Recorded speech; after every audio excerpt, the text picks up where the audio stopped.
알면 할수록 좋다. 쏟아지는 뉴스 속 알맹이만 떠먹고 싶은 욕심쟁이 당신을 위한 해설 팟캐스트 지지익선 뉴스 브리핑 지금 시작합니다. 고고싱 안녕하세요. 안녕하세요. 안녕하세요. 네, 저는 경제와 IT에 관심이 많은 김범래입니다. 미디어와 트렌드에 빠삭한 앤서입니다. 방탄을 사랑하는 안내입니다. 자, 오늘 또 제가 뉴스 브리핑 하나 준비를 해왔는데 제가 지지익선을 하면서 뭐 제가 관심 있는 분야를 이렇게 하는 것도 좋아하지만 좀 뭔가 청취자분들한테 다양한 얘기를 좀 해보고 싶다. 그런 얘기를 종종 하는데 그래서 제가 그렇게 막 엄청 관심 있던 분야는 아닌데 궁금해서 좀 알아온 게 있습니다. 오. 그게 바로 우유의 가격이에요. 우유. 나 이거 좀 궁금했어요. 우유 얼마예요? 우유 좋아하세요 우선? 전 좋아해요. 저는 끊고 있어요. 왜요? 좋아하는데 라떼 좋아해서 많이 마시는데 최근에 한 2달 정도 거의 끊었어요. 왜요? 그냥 우유가 그렇게 좋지 않은 것 같고 육식의 일종인 것 같아서. 하긴 지방도 많고. 우유 건강한 거 아니었어요? 그건 약간 중론이죠. 우유가 건강하냐 건강하지 않냐라는. 아니 애들 먹이잖아. 근데 포유류 중에 아이 상태가 아닐 때 우유를 섭취하는 건 인간밖에 없거든요. 아 성인이 되어서? 성인이 돼서 마시는 우유도 과연 건강한지에 대해서는 중론이 있죠. 아무튼 우유 좋아하시는 분들 많을 거예요. 지금 뭐 앤서님이 우유를 끊었다라고 말씀하시지만 그 음용류라고 하죠. 우리가 마시는 우유. 그거 말고도 요구르트, 아이스크림, 치즈, 버터 혹은 뭐 애기들 먹는 분유까지 우유가 안 들어간 음식을 찾기도 쉽지 않아요. 맞아. 요즘 워낙 많이 사용되고 있기 때문에 뭐 파스타집 가서 크림 파스타 한번 먹으면 사실 우유를 먹는 거예요. 뭐 그 카페 라떼를 안 먹더라도 뭐 그린티 라떼 이런 거 먹거나 뭐 어쨌든 라떼라고 똑같죠. 적혀있든 안 적혀있든 우유가 들어간 케이스가 더 많고 부드러운 맛을 주니까. 근데 이런 우유의 그 가격이 어떻게 결정되는지 혹시 아세요? 그러니까 지금 여기서 말하는 우유의 가격이랑 슈퍼마켓에 가면 있는 그 흰 우유 꽉의 가격을 얘기하는 건가요? 그렇죠. 이것도 시장 상황에 따라서 계속 변동되는 거니까 시장이 만들어내는 게 아닌가 보네요? 아니니까 지금 이렇게 말씀하시는 거죠? 그렇죠. 아니니까 물어보는 거죠. 자, 최근에 기사가 하나 떴습니다. 8월 25일 농림축산식품부와 낙농가 그리고 우유업계가 낙농산업발전위원회를 발족을 해요. 뭐 이런 건 자주 하니까. 네. 그리고 같은 날 첫 회의가 열립니다. 첫 회의가 어떤 게 얘기가 나왔냐면 원유 가격 결정 및 거래 체계 개선, 생산비 절감 및 생산구조 전환, 정부 재정 지원, 낙농진흥회 의사결정 체계 개편 등의 논의가 이루어졌는데요. 이게 이루어지면서 굉장히 잡음이 많았습니다. 그 이유가 뭐냐면 우리가 그 먹는 우유의 원료라고 할까요? 원유. 이 원유는 시장 원리에 의해서 가격이 결정되지 않아요. 왜죠? 그걸 좀 얘기를 해볼게요.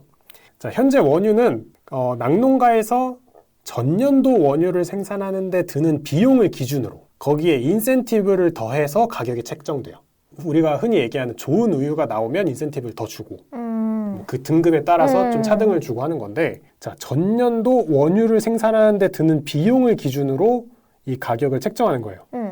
자, 이를 원유 가격 연동제라고 얘기를 하는데 2013년에 도입된 제도입니다. 즉 시장 원리에 따른 가격 변동이 발생하는 것이 아니라 정부 주도하에 일괄적인 가격을 책정하는 거예요. 신기하지 않나요? 이렇게 팔고 있는 물건이 거의 없을걸요? 그치. 근데 왜요? 딱 들었을 때 비용이 올라가면 가격을 올린다 이 얘기 아니에요? 맞아요. 그게 이상해요? 아니 비용이 많이 들었는데 그러니까 이상하진 않지. 이상하진 않으니까 들어온 법안이겠죠. 하지만 우리가 뭐 커피를 마셔. 근데 커피의 가격을 정부에서 규제하는 거야. 이 가격 이상으로 팔으라고. 약간 그런 느낌인 거죠. 보통은 수요와 공급의 원칙에 따라서 가격이 결정이 되기 때문에 뭐 우리가 애호박이나 이런 것도 애호박이 되게 많이 생산이 되는데 사는 사람이 그만큼 이제 보전이 안 되면은 500원 이런 식으로 가격이 떨어지잖아요. 네네. 근데 우유는 이런 식으로 작동을 하지 않는다라는 거죠. 맞아요. 가격이. 근데 여러분도 잘 생각해 보시면 여러분들 사는 상품에 비용이 많이 들어가. 똑같은 제품인데. 그럼 얘가 더 비싸잖아요. 그러니까 뭐 나는 되게 뭐라 해야 되지? 그러니까 이게 정부가 어떤 가격 이상으로 받아야 된다라는 입김이 작용한다라는 거예요? 입김이 작용한다기보다는 이걸 책정한 이유를 알려드릴게요. 그리고 뒤에서 이게 문제가 되는 이유도 같이 말씀을 드릴게요. 자, 우선 이 제도가 이상한 건 아니에요. 이상했으면 도입이 안 됐겠지. 이 2013년에 도입이 된 이유는 첫 번째, 원유가 젖소라는 동물을 통해 생산되기 때문입니다.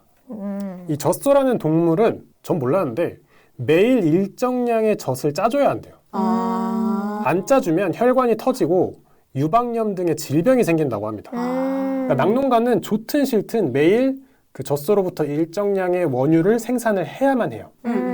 그리고 두 번째, 거기에 원유는 소의 젖이잖아요. 그래서 저장성이 낮아요. 우리가 뭐 플라스틱 공산품 같은 거랑 비교를 할 수가 없죠. 아, 그렇죠. 유통기한이. 그렇죠. 김치 같은 발효식품이랑도 비교할 수가 없죠. 그렇기 때문에 원유는 저장성이 낮아서 생산과 소비에 뭔가 좀 속도가 중요해요. 빨리 생산되고 빨리 소비가 돼야 돼요. 반대로 얘기하면 단기적인 공급량 조절 대응이 어려워요. 예를 들어서 갑자기 아기들이 줄었어요. 그러면 뭐 젖을 조금 생산해야 되잖아요. 그쵸. 원유를 좀 줄여야 되잖아요, 생산을. 그게 안 되는 거예요. 왜냐하면 이미 키우고 있는 젖들은 매일 젖을 짜줘야 되거든요. 또한 이러한 어려움 안에서 젖소를 기르는 이런 수고들, 이런 건 굉장히 장기적인 투자예요. 내가 뭐 갑자기 우유 원유 사업을 하고 싶다고, 낙농업을 하고 싶다고 해서 다 큰 젖소를 들여오는 것도 있지만 어쨌든 젖소를 기르고 건강관리하고 이런 좀 장기적인 투자가 필요하잖아요. 이런 것 때문에 또 이런 제도가 들어왔고, 마지막으로 낙농가에서 생산한 원유 있죠. 이거는 유가공 업체를 지나지 않고는 소비자한테 팔 수가 없습니다. 아, 그렇죠. 애호박 같은 경우는 뭐 예를 들어주셨지만 애호박 아니더라도 배추 이런 것도 그 산지 직송 그치. 이런 상품들이 있어요. 네. 뭐 유통 마진을 없애서 뭐 싸게 판다. 근데 우리가 원유를 유통 마진 없이 싸게 받으면 뭘 할 수 있을까? 그치. 실제로 이제 젖소에서 그 짜자마자 바로 막 마신다고 생각하시는 분들 계실 것 같아요. 절대 아니죠. 안 돼요. 그거 살균도 굉장히 빡세게 해야 되고, 그리고 뭐 살균부터 이제 지방 분리하는 거 그런 것도 있고, 또 지방이 얼마나 있느냐, 체세포 수가 얼마냐에 따라 등급도 다르고 굉장히 빡빡한 그런 산업군인데, 이런저런 한 3-4가지의 이유 때문에 원유 가격 연동제라는 걸 2013년에 도입을 했어요. 네. 어쨌든 원유라는 게 이런저런 제한들이 너무 많으니까 이 가격을 국가에서 좀 보전해주자. 그럼 낙농업이 좀 보호가 되잖아요. 그렇기 때문에 해준 거고, 이 법안 중에 하나가 또 그게 있습니다. 생산한 원유는 유가공 업체, 우유 회사에서 전부 사줘야 돼요. 수요에 따라서 뭐 이만큼만 사갈게, 이만큼 사갈게 이럴 수가 없다라는 거죠? 안 돼요. 한 세트라고 봐야 되네요.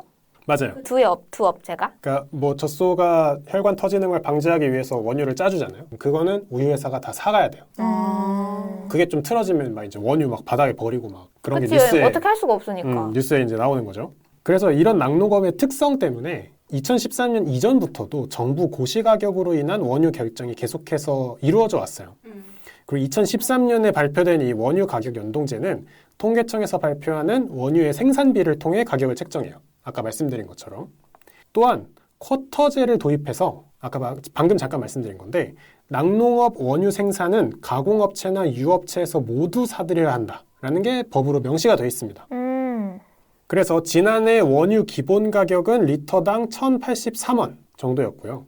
우리가 서울우유를 뭐 마트 가서 사 먹으면 리터당 소비자가 한 2,000원대에 형성이 되어 있어요. 네네. 뭐 2,300원, 2,500원. 2,700원 이랬던 것 같아. 근데 문제가 있어요. 이 제도의 문제는 뭐냐면 우유의 가격이 다시는 내려오지 않는다는 겁니다. 모든 상품이 그렇죠? 내려올 수 있죠. 뭔가 뛰어난 기술이 발전이 됐다거나 아니면 공급이 확 줄어든다거나 이렇게 시장 원리에 의해서 가격이 바뀔 수 있어야 되는데, 원유는 혹은 우유는 그 원재료인 원유의 가격부터가 고정돼 있기 때문에 그 마진 빼고는 가격을 조정할 만한 게 없어요. 공급이 줄든 공급이 늘든 수요가 늘든 수요가 줄든 계속 비슷한 가격을 형성하거나 비용이 혹시 더 늘어나면 내년도에 더 비싼 비용으로 책정이 돼요. 그것만 문제면 상관이 없는데, 지금 큰 문제는 우유의 소비량이 하락하고 있다는 거예요. 우유의 가격이 계속 올라간다는 건 뭐 그럴 수 있어요. 왜냐하면 낙농업을 보호하기 위한 법이니까. 실제로 필요한 법이고. 근데 그만큼 우유가 팔리면 상관이 없어. 근데 우유가 안 팔리는 거죠. 어떻게 그러지? 카페가 이렇게 늘어나는데? 뭐 아까 말한 것처럼 아이들이 줄어드는 것도 이유가 될 수 있을 것 같고. 그것도 좀 얘기를 드려볼게요. 자, 원유는 일반적으로 음용류, 우리가 마시는 거 소비되기도 하지만 분유로도 많이 소비가 되는데, 출생률 감소와 더 중요한 건 수많은 대체 음료의 탄생. 우리 예전에 물과 우유 주스 빼고 먹을 게 없었어요. 맞아. 아, 언제예요, 그게? 우리 델몬트. 아니, 콜라도 있고, 사이다도 있고, 뭐 30년대 생일에.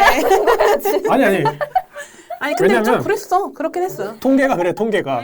아, 검정 고무신 얘기하는 거 아니에요, 지금? 만두 한 번 먹으려면 시장까지 나가가지고. 이게 통계가 2005년 거여서 그래요. 2005년. 2005년 때만 해도 뭐 커피가 대중화되던 때도 아니고 맞아. 2005년 국산 우유의 자급률. 그러니까 우리나라에서 생산해서 우리나라에서 소비하는 우유가 73%였어요. 나머지는 뭐 수출할 수도 있고. 근데 15년이 지났습니다. 2020년. 몇 퍼센트일까요? 50. 50보다 조금 더 낮아요. 40 몇? 48%. 이게 시장 논리대로라면 15년간 우유 가격은 내려왔어야 돼요. 그쵸. 물론 비용이 더 늘어났을 수는 있어요. 물가가 오르면서. 하지만 이 수요가 거의 뭐 30% 빠졌거든요. 이러면 뭔가 가격의 조정이 있었어야 되는데 원료 가격이 정책적으로 고정되어 있다 보니까 이게 비용 산출 입장에서는 계속 가격이 상승할 수밖에 없어요. 실제로 20년간 국내 원유 가격은 72%가 상승했습니다. 그러니까 수요가 30% 내려오고 근데 원유 가격은 72%가 오른 거죠. 근데 물론 그 두 개의 퍼센트를 같이 볼 수는 없지만 자 그렇기 때문에 이를 개선하기 위한 회의가 앞서 얘기했던 낙농업산업발전위원회에서 했던 회의입니다. 자 거기서 얘기한 게 뭐냐면 비용과 더불어서 수요 측면의 변수를 반영해서 원유의 가격을 책정하는 방안을 마련하자. 그러니까 안내님이 아까 비용 가지고 책정하는 거 괜찮은 거 아닌가요? 이렇게 얘기를 했는데 거기에 수요도 반영하자. 수요가 내려가는데 비용이 늘어나는 건 우리가 어떻게 감당할 수가 없다. 수요가 빠지면 가격도 빠지게끔 해야 된다. 그리고 추가로 용도별 차등 가격제라고 해서 아까 말씀하신 대로 아니 우유를 그렇게 먹는데 우유 자급률이 그거밖에 안 돼? 라고 생각할 수 있는데 우유를 음용류, 맛있는 우유, 그리고 요구르트, 그리고 아이스크림, 그리고 치즈, 버터, 분유 이렇게 하나를 묶어서 4종류로 나누자. 그리고 그거에 따라서 원유의 가격을 다르게 책정하자. 용도에 따라서. 그렇게 하자는 얘기가 있어요. 왜냐하면 아이스크림에 대한 수요도 계절마다 바뀌어요. 그쵸. 근데 그걸 같은 원유 가격을 때리니까 이게 여러모로 부담이 있는 거예요, 기업들이. 그래서 이렇게 나누자는 얘기를 하는 거고 당연하게도 이 원유를 가공하는 우유 회사들 뭐 메일유업, 남양유업 이런 회사들 좋아합니다. 소비자도 좋아합니다. 우유가 좀 비싸거든요. 하지만 낙농가가 굉장히 극렬히 반대하고 있어요. 사실 좀 당연한 거죠. 자, 우유회사 관계자는 뭐라고 얘기를 하냐면 흰 우유 사업은 모든 업체가 적자를 보고 있다. 수요와 공급의 원리에 맞게 원유 가격을 결정해야 된다. 이렇게 얘기를 하고 낙농업 관계자는 우유 업체들의 과도한 유통 마진이 우유 가격 상승을 부추기고 있는 거다. 원유 가격 인하와 쿼터제 수정은 농가 소득 감소랑 직결되는 문제다. 낙농업 전체의 위기다. 그렇게 얘기를 하고 있고 실제로 축산 관련 단체 협의회는 성명서를 내고 농식품부 장관의 퇴진을 요구하기도 하고 있습니다. 사실 낙농가 입장에서는 청천벽력이죠. 왜냐하면 원유가 앞서 설명한 것처럼 여러 허들이 있거든요. 저장도 하기 힘들고 뭐 수요가 줄었다고 해서 젖소에서 안 짤 수가 없는 거예요. 아니 인건비는 늘어났을 거 아니야. 왜 인건비 늘어났을 거? 관리비도 다 늘어났을 텐데 판매가를 낮추라는 거잖아. 그렇지. 그렇기 때문에 낙농가는 절대 안 된다. 이거는 뭐 수요 공급으로 볼 게 아니라 이 낙농업의 특성상 그건 보전을 해줘야 된다. 이렇게 나오고 있는 거고 우유업계는 저출생부터 시작해서 지금 우유를 안 찾는 사람이 너무 많은 거예요. 그렇기 때문에 우리가 그 재고 다 가지고 그냥 다 폐기하는 수순이다. 거의 그냥 적자 사업이다. 이거는. 이 우유 사업이라는 게 약간 국가적으로 좀 중요하긴 해요. 어린애들도 많이 먹어야 되고. 그치. 생각해봐. 국산 분유가 없다고 생각해봐. 그럼 다 외국 수입산 분유를 먹여야 되는 건데 그 가격이 장난이 아닐 거거든요. 그리고 우유가 뭐 분유뿐만 아니라 여기저기 다 들어가잖아. 그치, 뭐 버터, 치즈 뭐 등등. 그래가지고 이게 국가적으로 중요한 산업이기 때문에 어떻게든 살려야 되는데 그 우유 산업 안에 속해 있는 약간 우유 업계와 낙농가가 완전히 서로 다른 입장을 가지고 있는 거예요. 그래서 좀 힘든 것도 있고 그런 생각도 할 수 있어요. 아니 우리나라에서 자급이 안 되면 좀 외국에 팔면 되지 않나? 왜냐면 아까 검정고무신도 얘기했는데 그때 우유가 얼마나 귀했어. 약간 개발도상국 같은데 원유를 좀 팔아 제끼면 이 자급률이 줄어들더라도 좀 수요를 맞출 수 있지 않나 생각할 수 있는데 이 원유 가격 자체가 높다 보니까 수출이 안 되는 거예요. 이 가격에 팔아야 되는데 굳이 그 나라에서 사지 않는다라는 거지. 지금 미국 같은 경우는 물보다 우유가 싸요.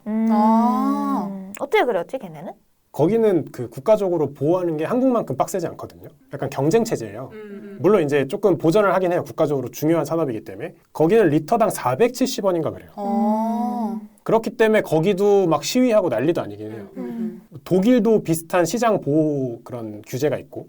그래서 이게 있는 건 맞는데 약간 지금 저출생을 필두로 해서 혹은 대체 음료, 커피의 발달 뭐 이런 것도 포함해서 지금 우유 산업 전반이 좀 어려운 상황인데 이 상황을 어떻게 해결해 나가야 하는지도 우리가 관심을 가지고 봐야 되지 않나? 저는 그렇게 생각을 합니다. 전반적으로 그 낙농업 쪽에서는 뭔가 시스템 개편이 필요하겠네요. 비용을 어떻게든 줄여야 될 거고, 그리고 공급을 어쨌든 줄이는 게 그들에게는 비용 줄이는 길일 거고. 그러니까 젖소가 지금 100마리야. 점점 줄여가야 되는 거지. 지금까지는 전년도의 비용을 기준으로 원유 가격을 산출했기 때문에 사실 비용을 줄일 요인이 없긴 했죠. 비용은 못 줄이는데 내 말은 그 비용의 문제가 아니고 고정값이 X가 움직이질 않는 거잖아요. 그 업계는. 근데 이 X가 움직여줘야 된다는 거지. 그렇죠. 그래서 많은 분들이 지금 이 팟캐스트를 듣고 있는 이 시간에도 카페라떼를 드시고 있으실 수도 있고 혹은 오늘에도 우유를 몇 잔 혹은 치즈나 버터를 굉장히 많이 드셨을 텐데 설빙만 가도 다 우유 빙수잖아요. 그렇죠. 그런 식으로 우유를 좋아하는 많은 분들이 이런 문제에도 좀 관심을 가져주면 어떨까 생각하면서 준비를 해봤습니다. 재밌었어요. 네, 이렇게 마무리하겠습니다. 감사합니다. 감사합니다. 감사합니다.